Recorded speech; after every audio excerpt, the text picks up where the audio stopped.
Agar siz hayotingizdan nolayotgan bo'lsangiz, 200 yil oldin tug'ilmaganingizdan xursand bo'lishingiz kerak. Chunki o'sha paytda sizni davolash uchun o'ldirib qo'yishlari hech gap emas edi. Tasavvur qiling, tishingiz og'riyapti. Siz hozir stomatologga borasiz.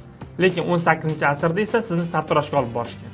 Ha, sartaroshlar ham soch kesishgan, ham tish olishgan, ham operatsiya qilishgan. Eng dahshatlisi, anesteziya yo'q edi. Og'riqdan shunchaki baqirmasligingiz uchun sizga shunchaki yog'och chaynatib qo'yishgan xolos. Yoki qadimgi Rimni olaylik. Siz binafsha rangli kiyim kiyganingizda sizni o'lim kutayotgan bo'lar edi. Bu rang faqat imperator uchun edi. Oddiy xalq uchun binafsha rang esa o'lim jazosi degan edi. Hozirgi kiyimingiz uchun o'sha davrda siz boshingizdan ayrilishingiz mumkin edi. O'rta asrlarda Yevropa aslzodalari shakar shunchalik qimmat bo'lganidan tishlari chirib qorayib ketishini boylik belgisi sifatida bilishgan. Tishi oppoq odamlarni kambag'al deb masxara qilishgan. Odamlar boy ko'rinish uchun ataylab tishlarini qoraytirib yurishgan. Tasavvur qilyapsizmi?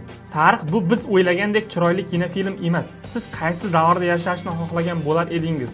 Izohlarda yozing va shukr qiling, chunki